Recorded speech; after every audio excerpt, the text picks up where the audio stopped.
अच्छा जी, ये अब एक शॉपकीपर की आईडी खुल गई है, क्योंकि शॉपकीपर के अकाउंट का सारे पूछ रहे थे कि भाई शॉपकीपर ने कैसे जो है ना अपनी आईडी वो करनी है सारा कुछ। सबसे पहले तो वो माई शॉप में चला जाएगा, यहाँ पे उसकी ये शॉप आ जाएगी, उसकी कंप्लीट डिटेल्स आ जाएंगी। बाकी यहाँ पे वो मैप पे हाथ मार के अपनी लोकेशन भी सेव कर सकता है। इस तरह से उसकी नियर बाय हर बंदे को शॉप जो है वो शो होना शुरू हो जाएगी और लिस्ट में नाम भी आ जाएगा।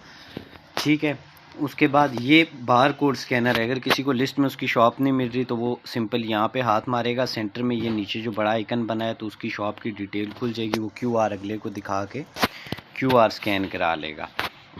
नेक्स्ट स्टेप आ जाता है उसके, अगर वो ऑर्डर्स में जाएगा तो उसके पास्ट ऑर्डर्स में जितने भी ऑर्डर उसने रिसीव किए हैं उनकी डिटेल्स आ जाएगी कि किस बंदे ने उसको ऑर्डर किया, क्या ख़रीदा। ये मैं ऑर्डर्स में जाऊँ तो ये देखें, ये एक ऑर्डर आया हुआ है 4698 रुपये का।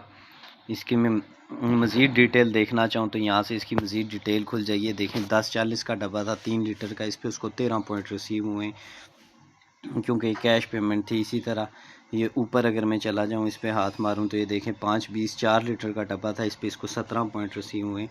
ये सारे के सारी ऑर्डर्स, एक्टिव ऑर्डर्स वो होंगे जो किसी ने ऑर्डर किया हुआ है ऑनलाइन और उसने अभी तक एक्सेप्ट नहीं किया, तो यहाँ पे वो ऑर्डर खुल जाएंगे, उनको वो हाथ मार के आइटम डिलीवर्ड करेगा तो उसको पॉइंट्स ट्रांसफ़र हो जाएंगे।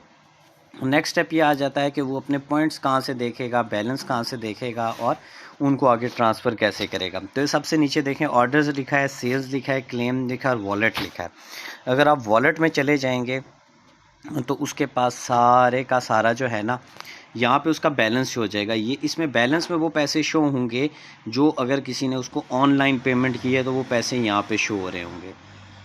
ठीक है, जबकि ये जो ऑटो पॉइंट्स और लुब्रिकेंट देखें, ऑटो पे के नीचे लिखा हुआ है लुब्रिकेंट बैलेंस और साथ auto point balance. Auto point balance पे हाथ मारेगा तो वो ये ऑटो पॉइंट्स नज़र आ रहे हैं। इनको अगर उसने आगे ट्रांसफ़र करना है तो ये देखें नीचे लिखा हुआ है convert auto points to rupees, इस पे हाथ मारेगा। अब यहाँ पे उसने हाथ से लिखना है वो कितने पॉइंट्स को रुपीज़ में ट्रांसफ़र करना चाह रहा है। जैसे इधर 69 पॉइंट्स हैं तो वो 69 लिख के इसको कन्वर्ट टू रुपीज़ करेगा।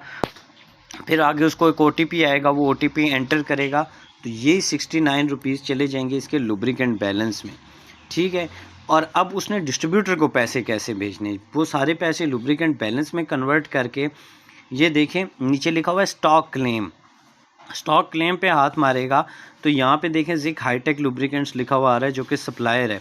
यहाँ पे उसके जितने भी मिसाल है, अगर उसके पास 6000 हैं, 7000 हैं, 12000 हैं, जितने भी हैं वो पॉइंट्स लिख के इसको स्टॉक क्लेम पे हाथ मारेगा। इसके बाद उसको उसके उसी नंबर पे एक OTP रिसीव होगी और वो OTP जो है वो एंटर करेगा तो ये सारे के सारे पैसे चले जाएंगे डिस्ट्रीब्यूटर को।